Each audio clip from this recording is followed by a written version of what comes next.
குறிப்புகள் எடுத்து படிக்கணுமா? நிச்சயமா குறிப்புகள் எடுத்து படிங்கங்க. கட்டாயமா குறிப்புகள் எடுத்து தான் ஆகணும். ஏன்னா நம்ம எடுத்த குறிப்புகளை ரிவைஸ் பண்ண தான் டைம் ரொம்ப கம்மியாகும். புக் வச்சு அப்படி படிச்சா ரொம்ப டைம் ஆகும். ஓகேயா? அடுத்தது கவனம் சிதறாமல் இருக்கிறதுக்கு நம்ம அதாவது பசின்னு சொல்லுவாங்க பார்த்தீங்களா? ஒரு காரியம் நமக்கு வேணும் அப்படிங்கிறதுல நம்ம தீவிரமா இருந்தா மட்டும் தான் நம்ம கவனத்த அந்த நேரத்துல கொண்டு வருவோம். இல்லையா? ஸோ அப்போ ஒண்ணு நமக்கு அந்த காரியத்துல ஜெயிக்கணும் அப்படிங்கிற ஒரு ஆசையோ, தேவையோ, விருப்பமோ, பயமோ இருந்தா தான் நம்ம கவனம் சிதறாம இருக்கும். இப்போ உதாரணத்துக்கு மேத்ஸ் கிளாஸ் வாத்தியார் நடத்துறாரு. நீ வந்து மேத்ஸ் கிளாஸ்ல உட்கார்ந்திருக்க.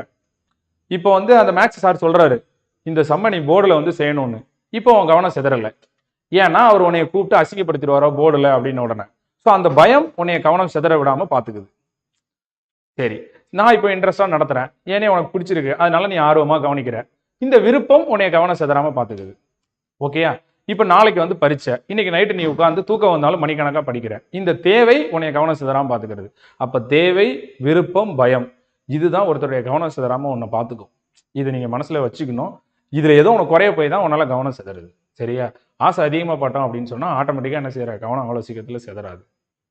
வேற வெற்றியினுடைய தந்திரம் என்ன அப்படின்னு சொன்னா ஆசை. வெற்றிக்கான ஒரே தந்திரம் அதுதான். ஆசைப்படணும். ஆசைப்பட்டோம்னு வச்சுக்கோங்களேன், எப்படியா ஜெயிச்சிடணும் அப்படின்னு சொல்லி ஓடிக்கிட்டே இருப்போம். இல்லையா? தேவையும் விருப்பம் தான் வெற்றியினுடைய தந்திரம். அடுத்தது ஹவு டு அவாய்ட் ஃபெயிலியர். வாய்ப்பே இல்லைங்க. ஃபெயிலியரை அவாய்ட் பண்ண வாய்ப்பே கிடையாது. தோல்வி அப்படிங்கிற அந்த படிகளால் அமைஞ்ச அந்த மலை முகடு தான் வெற்றி. அதை நல்லா புரிஞ்சுக்கோங்க. சரியா? இதெல்லாம் ஒரு அனுபவம். நீங்க இது வந்து இது ஒரு ஜேர்னி. நம்ம அங்க போற வழிக்கான பாதை அப்படின்னு நீங்க புரிஞ்சுக்கிட்டீங்கன்னா அதை நீங்க ஃபெயிலியர்னு நினைக்க மாட்டீங்க.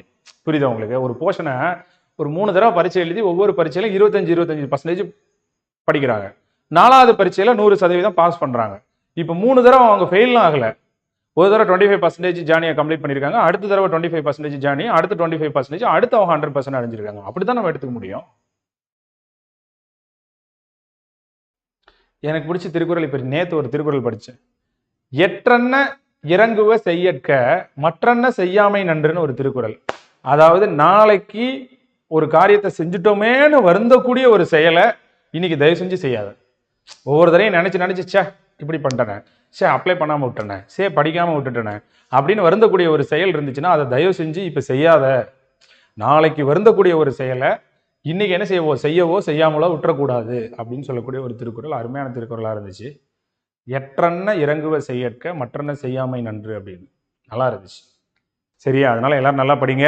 வெற்றி மேல் வெற்றி பெற, விருது பெற, பெருமை வர, மேதைகள் சொன்னது போல் வாழ்ந்திட வேண்டும். பெற்ற தாயின் புகழும் பிறந்த மண்ணின் புகழும் வற்றாமல் உன்னோடு வாழ்ந்திட வேண்டும் என்று கூறி மீண்டும் சந்திப்போம். நன்றி, வணக்கம்.